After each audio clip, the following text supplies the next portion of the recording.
Shalom jemaat Tuhan, salam sejahtera bagi kita semua. Selamat datang di GBI Ensemble, kami menyambut kedatangan saudara. Berikut warta mingguan GBI Ensemble. Ibadah setiap hari Minggu pukul 10.30 di Gereja Ensemble Albert Park. Pada hari yang sama, ibadah di Gereja Ensemble Noble Park setiap hari Minggu pukul 5 sore. Ibadah raya setiap hari Selasa jam 10.30 di GBI Ensemble Lexington. Pemuridan akan diadakan pada bulan Maret.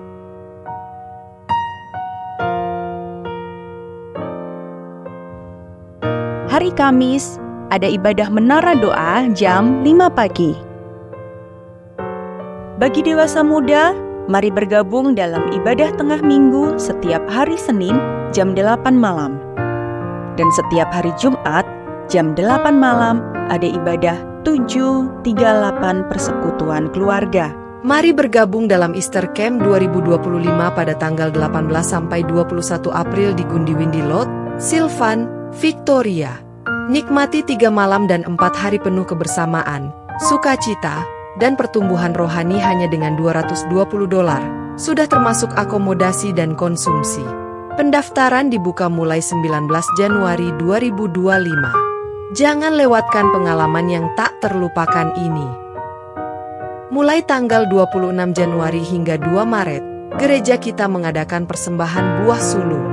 Mari di momen yang istimewa ini kita membawa persembahan terbaik kita kepada Tuhan sebagai wujud syukur atas penyertaannya di awal tahun. Bagi saudara yang ingin memberikan persembahan atau persepuluhan secara digital, silahkan melihat pada nomor yang ada di layar atau scan QR Code yang ada di amplop persembahan.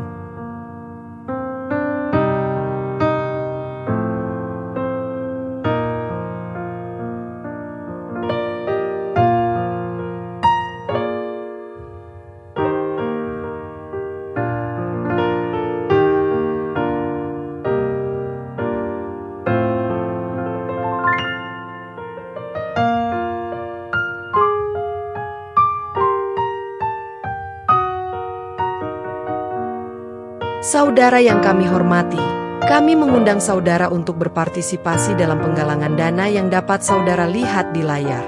Dana yang terkumpul akan digunakan untuk pengembangan gedung gereja dan cicilan alat transportasi berupa sepeda motor. Setiap donasi yang Anda berikan sangat berarti dan akan memberikan dampak yang besar.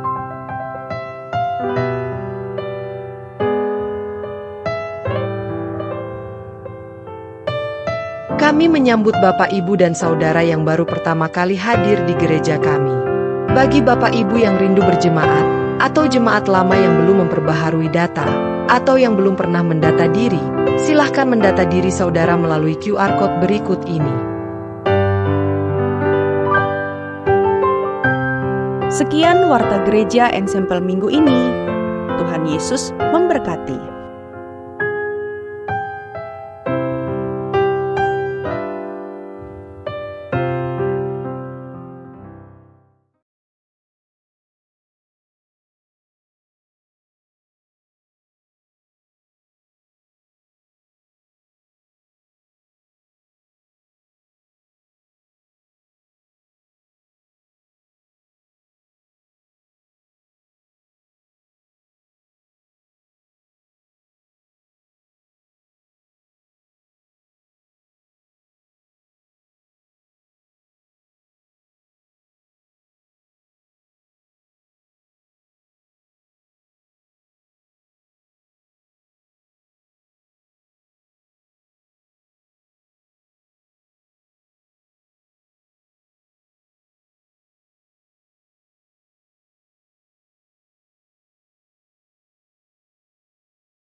Haleluya, shalom.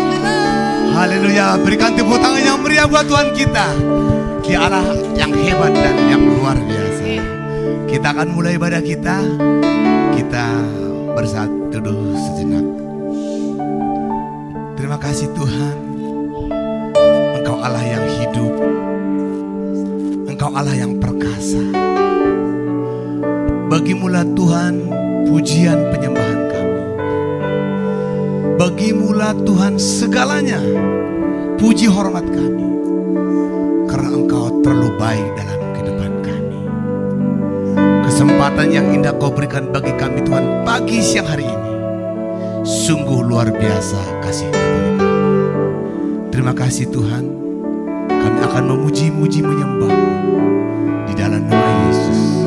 Haleluya. Amin. Kita akan naikkan pujian penyembahan kita. Kita bersorak-sorai bagi Tuhan kita. Karena Dia sungguh. Haleluya.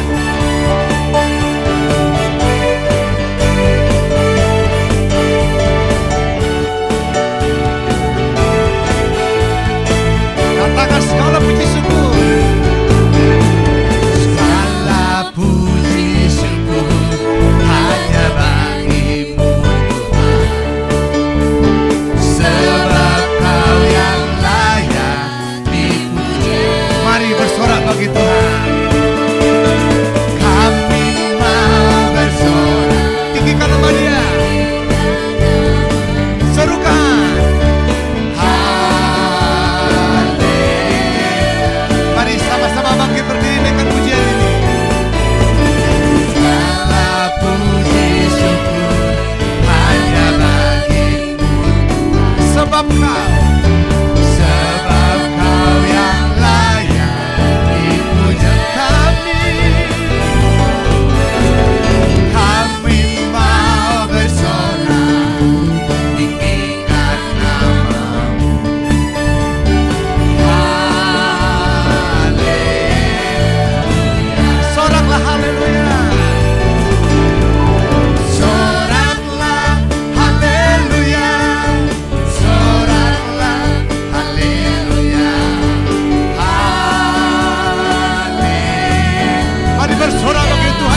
Mari terbang bersama-sama dengan Tuhan, amin. Di dalam sukacita kita mau terbang bersama-sama dengan Tuhan. Haleluya.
Matahari tak bersinar.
dulu tenang.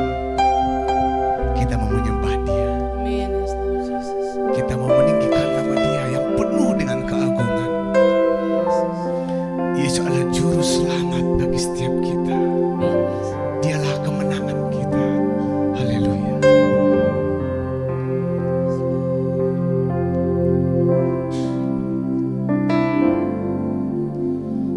Aku harus berjalan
Bapa yang sungguh mengasihi kami ya Tuhan. Kau menyelamatkan kami. Kau membawa kami Tuhan bersama-sama dengan Engkau ya Tuhan.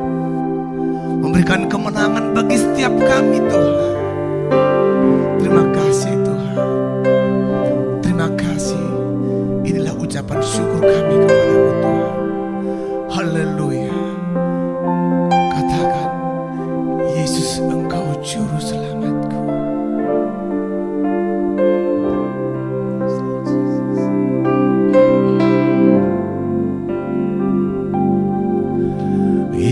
Yesus Engkau juru selamatku. Dalam janji-Mu kemenanganku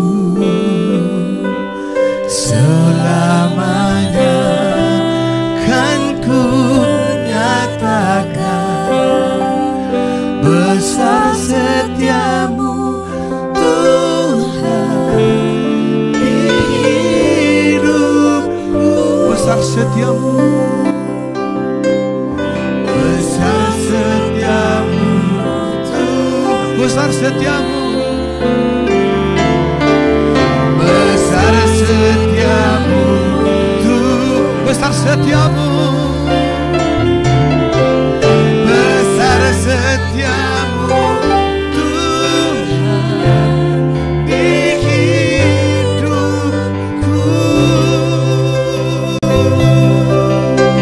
Benar Tuhan, sungguh besar Engkau Tuhan. Sungguh besar ajaib Kau.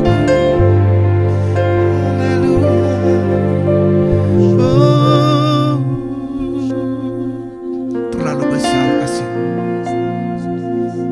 Sungguh ajaib karya-Mu Tuhan. Kami mau Tuhan mendengarkan firman. Kami mau Tuhan dikuatkan, teguhkan dengan firman. Karena besar kasih-Mu bagi kami. Karena besar Tuhan perbuatan-Mu bagi kami. Haleluya. Haleluya Yesus. Terima kasih Tuhan. Haleluya.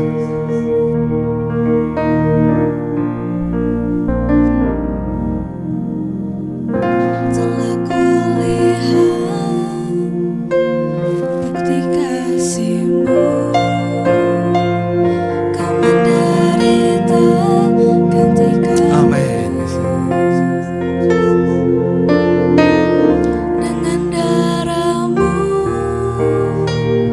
Kau selamatkanku. Terima kasih Yesus. Kini ku hidup menyenangkan. Sama-sama katakan dari awal, katakan.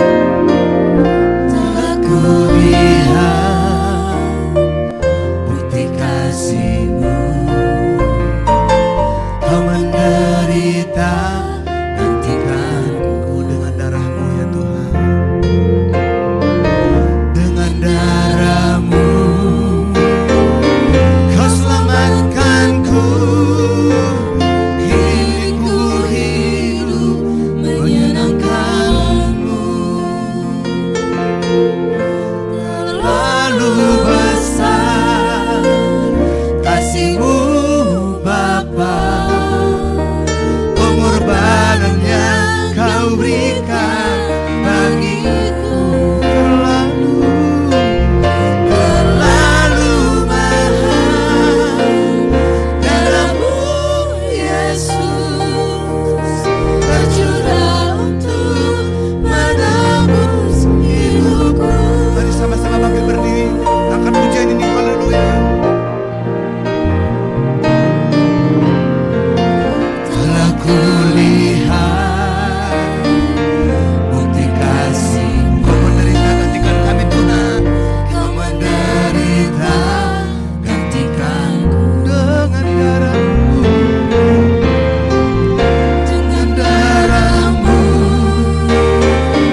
Bapak Ibu yang terkasih, saudara-saudari yang sungguh luar biasa di dalam Tuhan Yesus. Bertemu lagi tentunya dalam ibadah kedua di Ensemble Church Melbourne. Dan hari ini bersama saya Reza Bukan. Dan sebelum kita masuk ke dalam firman Tuhan, saya ingin mengucapkan terima kasih untuk tim Praise Worship yang sudah bertugas hari ini. Dan mari kita bersatu dalam doa. Bapa kami, di dalam nama Tuhan Yesus Kristus kami mengucap syukur, terima kasih atas segala penyertaan Tuhan dan juga anugerah Tuhan yang boleh kami nikmati dan juga kami syukuri hingga pada saat hari ini juga. Dan terima kasih Bapa, dan atas segala kesempatan-Mu kami boleh kembali dikuatkan dan juga di-recharge oleh firman-Mu yang sebentar lagi akan kami dengarkan. Terima kasih, urapi pendengaran kami dan juga hati kami, biar sungguh-sungguh kami terfokus hanya kepada firman-Mu, sehingga firman-Mu boleh mengubahkan, menegur, mengkoreksi, dan terlebih lagi membentuk kami dan juga memurnikan kami. Terima kasih Bapa, di dalam nama Tuhan Yesus Kristus, urapi hamba yang bukan siapa-siapa, biar Engkau yang semakin besar, hamba tidak ada apa-apanya. Di dalam nama Tuhan Yesus Kristus yang siap mendengar firman Tuhan, sama-sama kita katakan amin. Ya, sekali lagi shalom, dan buat Anda pun dimanapun sekarang Anda berada dan juga sedang menyaksikan live YouTube ini, menjadi firman tuntunan kita di minggu ini, yaitu dari 1 Korintus 6 ayat 1 sampai dengan 11. Saya akan bacakan 1 Korintus 6 ayat 1 sampai dengan 11. Apakah ada seorang di antara kamu yang jika berselisih dengan orang lain berani mencari keadilan pada orang-orang yang tidak benar dan bukan pada orang-orang yang kudus? Atau tidak tahukah kamu bahwa orang-orang yang kudus akan menghakimi dunia? Dan jika penghakiman dunia berada dalam tanganmu, tidakkah kamu sanggup untuk mengurus perkara-perkara yang tidak berarti? Tidak tahukah kamu bahwa jika kita akan menghakimi malaikat-malaikat, jadi apalagi perkara-perkara biasa dalam hidup kita sehari-hari. Sekalipun demikian, jika kamu harus mengurus perkara-perkara biasa, kamu menyerahkan urusan itu kepada mereka yang tidak berarti dalam jemaat. Hal ini kukatakan untuk memalukan kamu. Tidak adakah seorang di antara kamu yang berhikmat, yang dapat mengurus perkara-perkara dari saudara-saudaranya? Adakah saudara yang satu mencari keadilan terhadap saudara yang lain, dan justru pada orang-orang yang tidak percaya adanya saja perkara di antara kamu yang seorang terhadap yang lain telah merupakan kekalahan bagi kamu? Mengapa kamu tidak lebih suka menderita keadilan? Mengapakah kamu tidak lebih suka dirugikan? Tetapi kamu sendiri melakukan ketidakadilan dan kamu sendiri mendatangkan kerugian. Dan hal itu membuat terhadap saudara-saudaramu, atau tidak tahukah kamu bahwa orang-orang yang tidak adil akan mendapat bagian dalam kerajaan Allah? Janganlah sesat. Orang cabul, penyembah berhala, orang berzina, banci, orang pemburit, pencuri, orang kikir, pemabuk, pemfitnah, dan penipu tidak akan mendapat bagian dalam kerajaan Allah. Dan beberapa orang di antara kamu demikian dahulu, tetapi kamu telah memberi dirimu disucikan. Kamu telah dikuduskan, kamu telah dibenarkan dalam nama Tuhan Yesus Kristus, dalam roh Allah kita. Ada amin? Amin Bapak Ibu. Puji Tuhan. Saya begitu membaca firman ini Bapak Ibu, dan ini sangat ini sekali dengan apa yang boleh dirasakan sekarang ini ya. Banyak sekali orang-orang Kristen, bahkan orang Kristennya loh ya, yang hidup dalam tidak benar, atau tidak dalam kebenaran, tidak dalam tracknya kebenaran. Alias apa? Mereka menjadi orang-orang yang hipokrit. Nah, sangat sayangkan sekali bahwa orang-orang yang tentunya harusnya menjadi saksi Kristus, menjadi terang Kristus, tapi malah ini membuat Kristus semakin tidak baik namanya di sekeliling kita Bapak Ibu. Maka saya ada satu pertanyaan yang luar biasa. Kenapa masih banyak orang yang belum mengenal Kristus atau tidak mau mengenal Kristus? Satu adalah memang dia belum tahu dan belum kenal. Yang kedua, dia mengenal Anda dan dia tidak mau mengenal Kristus. Wow, jawaban yang kedua sangat menohok kita ya. Kita kadang-kadang suka menjadi orang Kristen yang munafik. Orang Kristen yang abal-abal, yang kaleng-kaleng, ya, yang cuma jago di mulut, tapi dalam tindakan perbuatan nol besar, ya. Ngomongin iman, tapi begitu ada masalah, kita malah cari imun di dunia. Nah, ayo, maukah kita menjadi terang dan juga saksi yang sesungguhnya dalam kehidupan ini. Karena kita percaya keadilan yang sejati boleh dirasakan hanya dari Tuhan. Dan ini kita boleh berjalan dalam kebenaran Tuhan Bapak Ibu. Karena dalam ayat hari ini kita boleh dikatakan bahwa dalam ayat ke-7 sangat di-highlight sekali bahwa apakah kita merasa rugi kalau kita nggak diadili? Atau merasa dalam kondisi saya nggak adil, ya kan? Padahal Tuhan sendiri sudah melakukan sudah memberikan teladan buat kita bahwa apapun boleh terjadi di dalam dunia ini Bapak Ibu. Engkau dihina, engkau dibuat tidak adil, ya kan? Kemudian juga engkau dirugikan. Yes, itu kita. Anak Tuhan, pengikut Kristus, ya kan? Pengikut sesungguhnya Kristus loh. Bukan cuma pengikut-ikutan doang aja, tapi pengikut sejati, ya, yang sebagai murid, kita harus merasakan dirugikan. Kita harus merasakan tidak adilkan. Karena dengan begitu kita akan semakin menyerahkan dan juga mengandalkan Tuhan dalam hidup kita Bapak Ibu. Nah, Paulus menegur jemaat di Korintus karena mereka lebih memilih untuk saling memperjuangkan haknya sendiri. Alias apa? Egois dalam kehidupannya. Dan ini bertolak belakang dengan kebenaran yang ada Bapak Ibu. Sekarang ini kita boleh lihat Bapak Ibu saudara sekalian terkasih. Ya, waktu kita lihat Presiden Trump menyatakan bahwa gender itu hanya ada 2. Dan Amerika mengakui hanya 2 gender, laki-laki dan perempuan. Yes.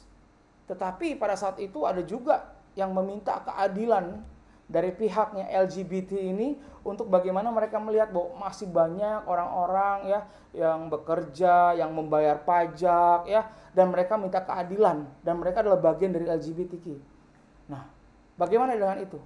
Kalau sampai Presiden Trump akhirnya merubah peraturan itu, terjadi kemunafikan karena dia mengenal firman Tuhan dan dia mengenal Allah dan dia mengenal kebenaran. Makanya sampai sekarang tetap hanya ada 2 gender di Amerika. Yes, kalau kita melihat tidak keadilan menurut mata kita Bapak Ibu, pasti kita akan berteriak, Tuhan kok teman saya dapat mukjizat, saya belum dapat mukjizat Tuhan.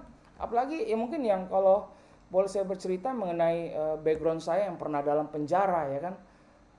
Si Reza kok boleh 2 tahun aja udah boleh bebas dapat mukjizat Tuhan, kok saya belum dapat Tuhan, ya kan?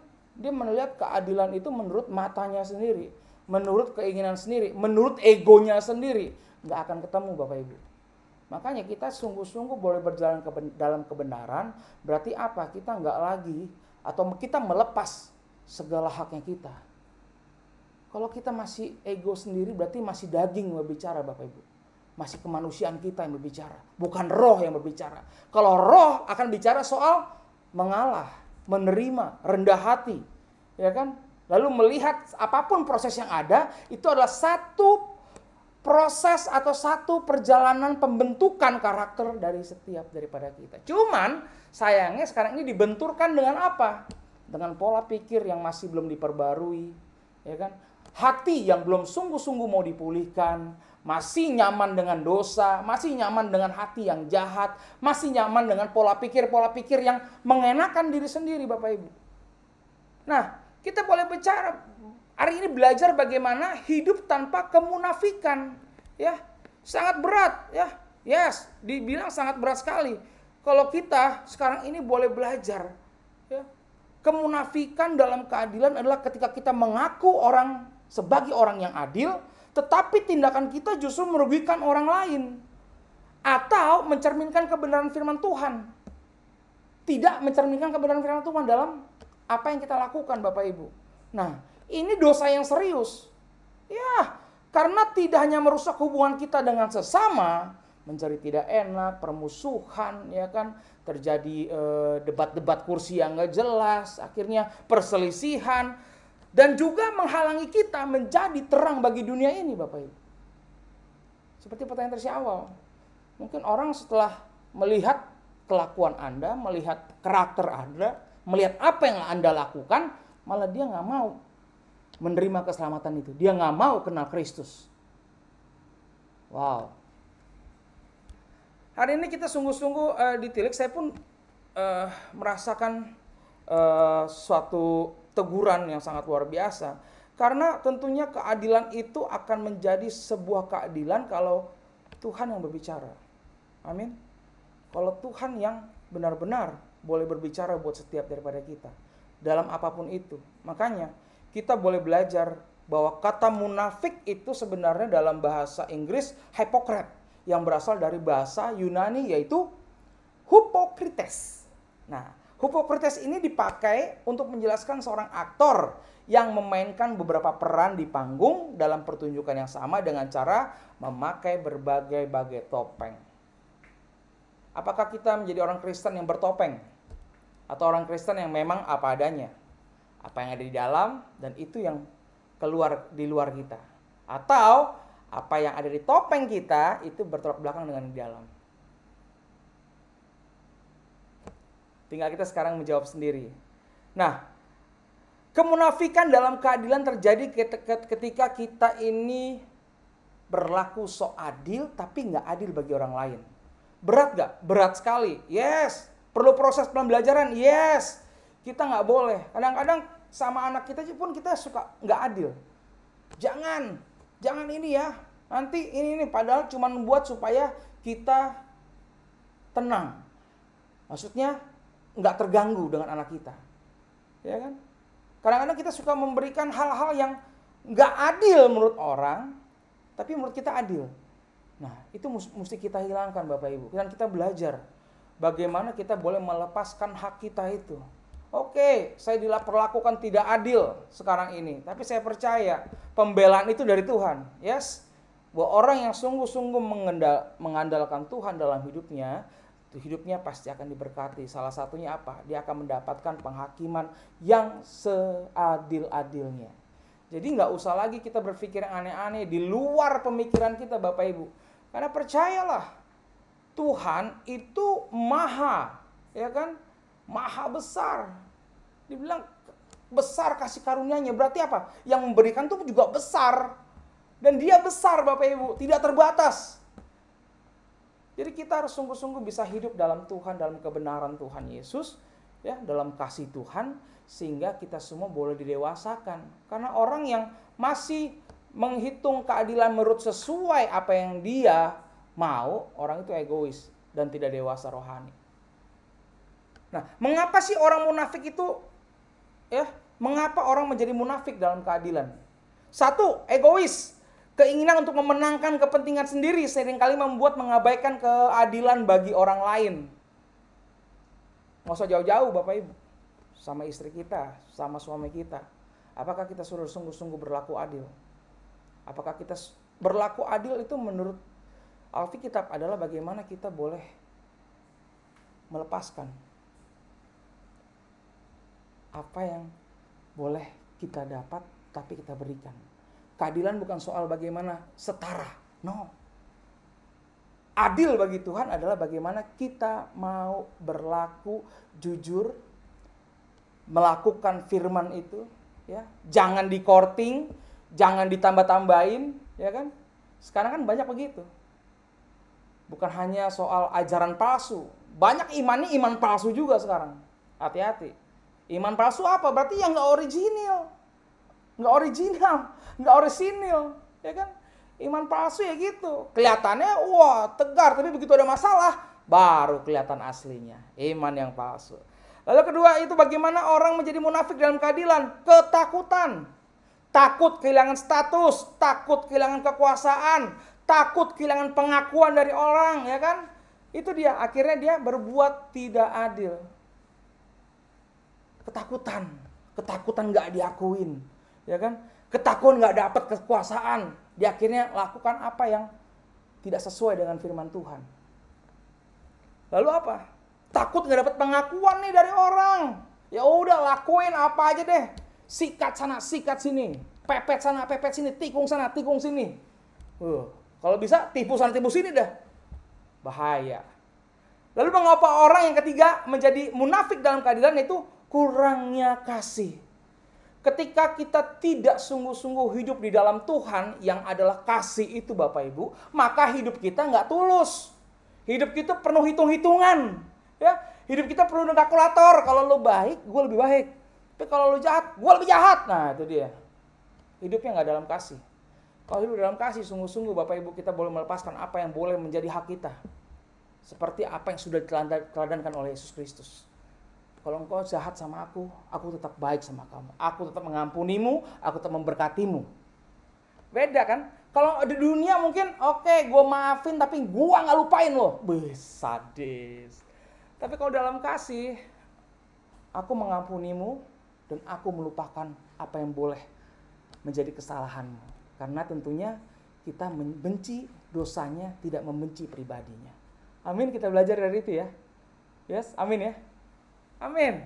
Nah, bagaimana sih, mengapa kemunafikan itu tuh kok dosa?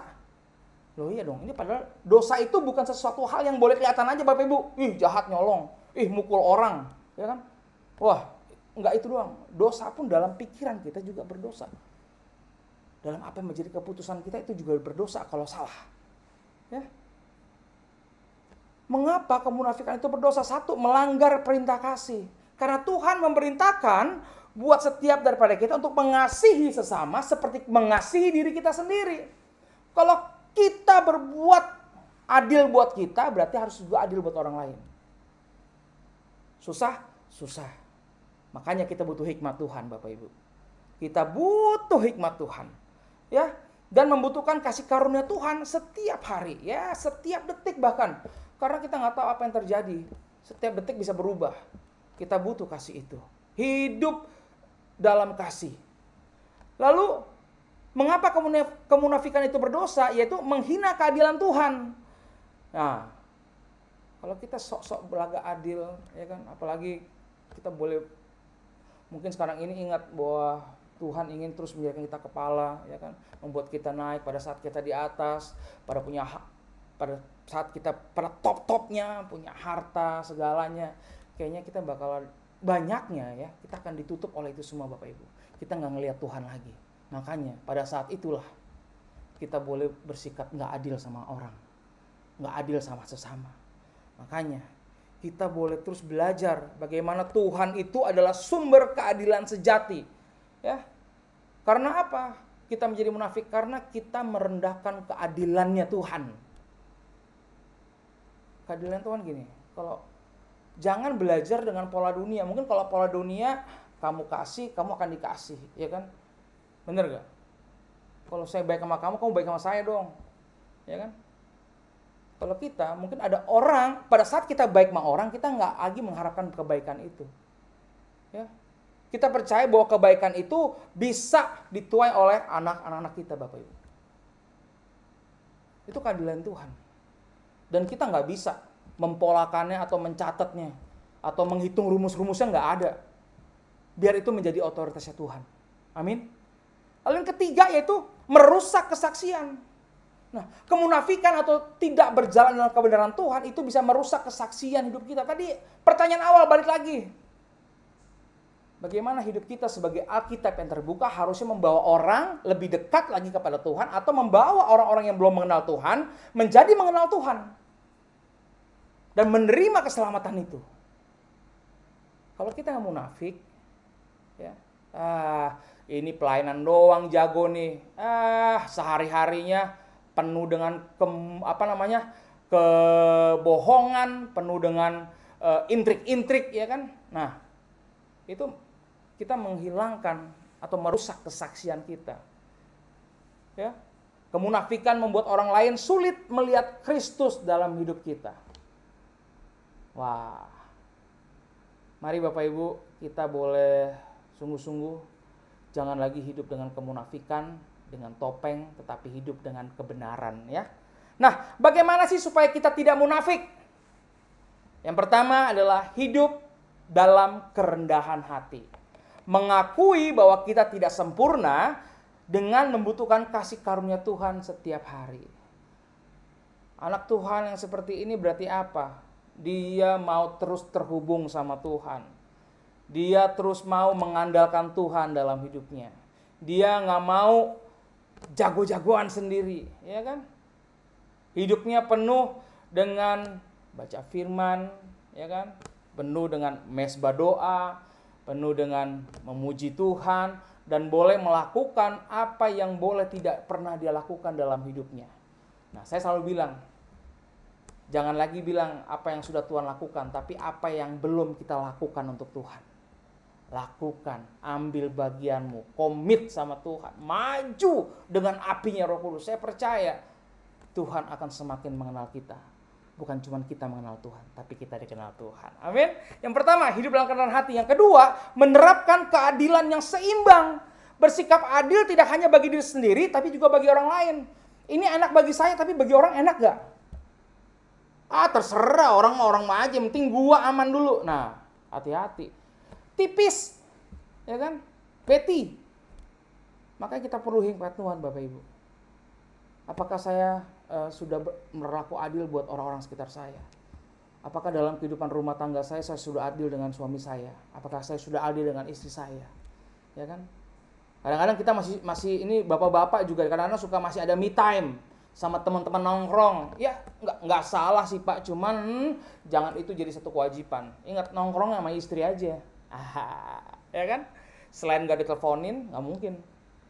Apalagi kita lagi itu kan lagi sama teman-teman, ya kan lagi bercanda-bercanda, tiba-tiba di mana Pi? Nah, kalau sama istri kan nongkrong nggak akan diteleponi, ya. Tahu kita di situ juga kok. Makanya ajak istri nongkrong, ya. Jangan temenmu diajak nongkrong, tapi istri diajak nongkrong. Iya dong, ngafe, ya kan? Dengan begitu kan semakin apa? Semakin terhubung, semakin dekat, semakin romantis. Harus, ya. Jangan cuman pergi pagi, pulang sore, ngeluh, kasih makan. Ubah, kita harus berubah. Harus hidup dalam keadilan yang seimbang, ya. Nggak lagi tuh kita cari me time, ya. Aduh, aku kan butuh healing nih. Nggak ada. Butuh healing bareng istri, butuh healing bareng suami, butuh me time bareng suami, butuh me time bareng istri, bareng anak-anak. Habis gimana pusing? Harus berubah, ya. Bagaimana kita harus menerapkan keadilan yang seimbang. Kalau ini enak buat saya, buat istri enak gak? Kalau nggak enak, berarti saya belum adil. Seperti itu. Kalau istri merasa, di saya adil tapi suami kayak nggak adil, berarti belum adil. Nah, agak ini kan, agak berjuang sedikit kan, harus ada bayar harganya dalam hidup kita. Yang ketiga, mengampuni dan melepaskan. Seperti yang diajarkan Paulus, lebih baik menderita ketidakadilan daripada mempermalukan nama Tuhan dengan perselisihan, dikatakan. Ya, banyak orang yang suka dalam bahasa ini ya, parbada, sukanya cari musuh, sukanya barantam, sukanya berselisih, sukanya berdebat, sukanya cari-cari. Nah, harus bertobat, harus bisa mengampuni, harus bisa melepaskan. Ya, ini kalau orang bicara soal kesalahan orang, kayaknya dikuri sampai dalam. Ya, mulai berubah, mulai kalau tahu ya sudah ampuni, ya kan. Saya tahu, mungkin kalau orang banyak ngaku sekarang penjara penuh, yes.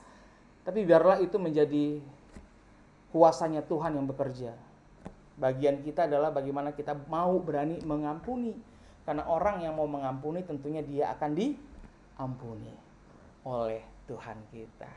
Melepaskan, ya, melepaskan apa yang boleh menjadi bagian kita, Bapak Ibu. Mungkin orang yang belum dewasa akan merasa nggak adil. Orang yang belum dewasa akan merasa, rugi dong gue. Nah, tapi orang yang dewasa secara rohani, secara spiritualnya terhubung sama Tuhan, dia akan melihat, ya kan, bagaimana kalau melepaskan sesuatu yang menjadi bagian dia adalah sebuah anugerah yang boleh dilakukan. Yes, anugerah dari Tuhan, dia boleh melakukan kasih, dia boleh melakukan kebaikan dan boleh melakukan kebenaran. Makanya kita harus benar-benar sungguh hidup dalam kebenaran, Bapak Ibu, sehingga kita nggak mikir yang aneh-aneh, ya kan, sehingga hidup kita nggak munafik. Yang keempat yaitu bagaimana supaya kita tidak munafik, membangun hubungan yang tulus dengan Tuhan. Nah, bagaimana hubunganmu dengan Tuhan sekarang ini? Lebih banyak lihat handphone apa lihat Alkitab? Lebih banyak doa apa lebih banyak browsing-browsing? Ayo. Itu saja. Kalau itu kita sadari Bapak Ibu, berarti harus ada yang dirubah dalam pola pikir kita, dalam gaya hidup kita. Gaya hidup yang sesuai dengan firman Tuhan. Yaitu bagaimana kita butuh Tuhan loh dalam kehidupan kita. Jadi nggak lagi kita. Tapi Tuhan. Tuhan. Amin. Ya, di 1 Petrus 1 ayat 15 mengatakan, tetapi hendaklah kamu menjadi kudus dalam segala hidupmu, sama seperti Dia yang kudus, yang telah memanggil kamu, Bapak Ibu. Dengan hidup dalam keadilan sejati dan menghindari kemunafikan, kita akan memuliakan Tuhan dan bisa menjadi berkat bagi orang lain. Marilah kita hidup sungguh-sungguh sebagai orang yang mencerminkan keadilan dan juga kasih Tuhan. Jangan biarkan hidup dalam kemunafikan, karena itu bisa merusak hubungan kita dengan Tuhan dan juga sesama. Ya, salah satu cirinya hidup sebagai pelayan Allah adalah bagaimana kita harus memiliki kasih yang tidak munafik, kasih yang tulus. 2 Korintus 6 ayat 6 mengatakan, dalam kemurnian hati, dalam pengetahuan, kesabaran, kemurahan hati, dalam Roh Kudus dan kasih yang tidak munafik. Dimanapun dalam panggilanmu, seorang suami, seorang istri, seorang anak, seorang pimpinan, seorang karyawan, seorang pelayan dalam gereja, seorang gembala, apapun, miliki kemurnian hati, miliki pengetahuan dari hikmat Tuhan, miliki kesabaran dari kasih Tuhan, miliki kemurahan hati dari Roh Kudus, dan dalam Roh Kudus itu tidak ada kemunafikan. Amin. Mari kita berdoa. Bapa, terima kasih, kami mengucap syukur atas firman Tuhan yang boleh kami dengar hari ini. Biarlah firman-Mu terus mengkoreksi, menegur, membentuk setiap daripada kami, dan terus kami dijadikan bejana-bejana indah-Mu. Kami percaya kami mau hidup dalam kebenaran. Berikan keberanian untuk kami komit, Bapa. Enggak hanya on off seminggu atau seminggu, enggak, tapi seterusnya, Bapa. Kami meminta Roh Kudus terus membakar semangat kami, terus memampukan kami untuk boleh hidup dalam kebenaran dan tidak hidup dalam topeng kemunafikan. Apalagi kami memiliki iman yang palsu, pengharapan yang palsu, Bapak. Tidak mau, Bapak, kami ingin yang asli, yang hanya daripada-Mu, Bapak. Terima kasih, Bapak. Berkati setiap anak-anak Tuhan yang hari ini boleh mendengar firman Tuhan dimanapun saja berada, di mobil, di rumah, ataupun di mana saja, Bapak. Berkati mereka, Bapak. Engkau yang lebih tahu apa yang boleh mereka hadapi sekarang ini, apa yang boleh dalam pikiran mereka, apa yang boleh menjadi pergumulan mereka. Biarlah Engkau menjawab apa yang menjadi doa mereka dan juga apa yang menjadi seruan mereka. Kami percaya Engkau Allah kami, Tuhan kami yang hidup. Lewat Roh Kudus boleh terus memimpin hidup kami dan juga beracaralah dalam kehidupan kami ini, Bapa. Biarlah setiap hikmat Tuhan yang kami dapat sungguh-sungguh boleh kami untuk memuliakan nama Tuhan dan juga membesarkan nama Tuhan dalam kehidupan kami. Jadikan kami Alkitab terbuka yang tidak hanya setengah-setengah, tapi sungguh-sungguh dan juga tulus, serta memiliki kemurnian hati untuk boleh terus meninggikan nama-Mu dalam kehidupan kami. Berkati Bapa untuk tim Praise and Worship yang ada, yang sudah mengambil bagian dalam ibadah ini. Dan kami percaya biarlah kasih Tuhan, biarlah berkat Tuhan melimpah tercurah buat setiap anak-anak Tuhan yang boleh sungguh-sungguh melayani Dia. Terima kasih Bapa, dan kami siap untuk menerima berkat yang daripada Tuhan. Siapkan hatimu Bapak Ibu, saudara terkasih. Kita akan menerima berkat yang daripada Tuhan. Terimalah berkat kasih karunia, kasih anugerah dari Allah Bapa, dan cinta kasih, sukacita, damai sejahtera dari Tuhan Yesus Kristus, dan persekutuan yang manis bersama Roh Kudus yang akan terus bersama dengan kita pada mulai saat ini sampai dengan Maranatha. Kristus datang kedua kali yang menjemput kita di awanan permai. Di dalam nama Tuhan Yesus Kristus, yang percaya dan telah menerima dan siap melakukan firman Tuhan, sama-sama kita katakan amin. Terima kasih Bapak Ibu saudara terkasih yang dikasihi Tuhan. Sampai bertemu lagi, dan jangan lupa untuk subscribe dan juga untuk follow seluruh sosial media yang ada di Ensemble Church. Terima kasih, saya Reza Bukan. Tuhan Yesus memberkati. Shalom.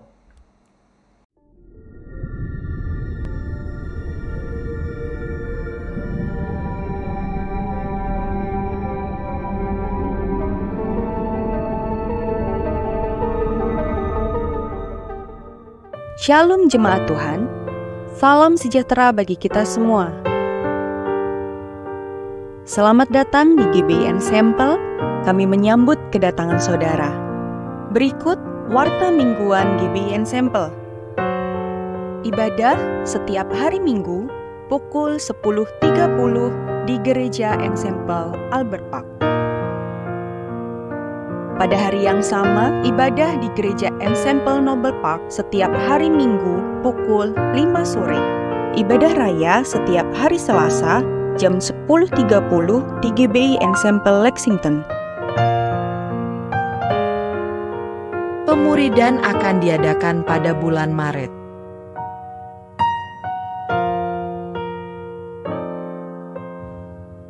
Hari Kamis, ada ibadah menara doa jam 5 pagi.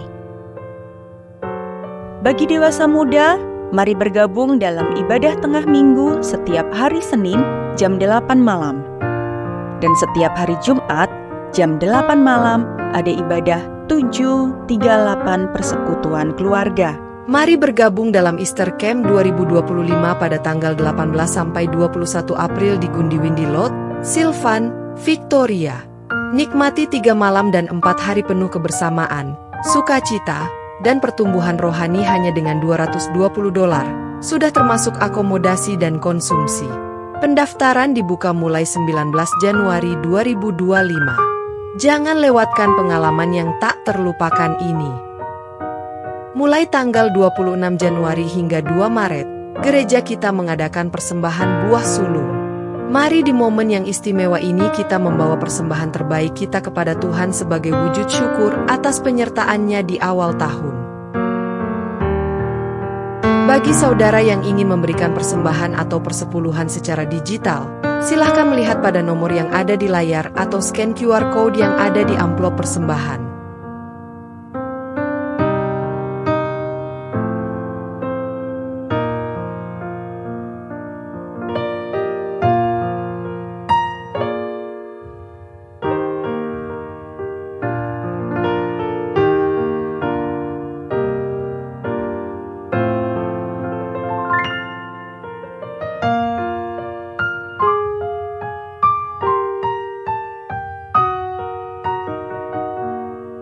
Saudara yang kami hormati, kami mengundang saudara untuk berpartisipasi dalam penggalangan dana yang dapat saudara lihat di layar.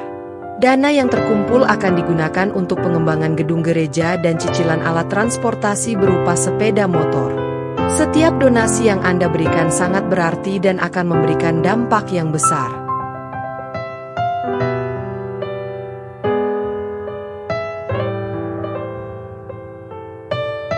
Kami menyambut Bapak, Ibu, dan Saudara yang baru pertama kali hadir di gereja kami. Bagi Bapak Ibu yang rindu berjemaat, atau jemaat lama yang belum memperbaharui data, atau yang belum pernah mendata diri, silahkan mendata diri saudara melalui QR Code berikut ini. Sekian Warta Gereja Ensemble minggu ini. Tuhan Yesus memberkati.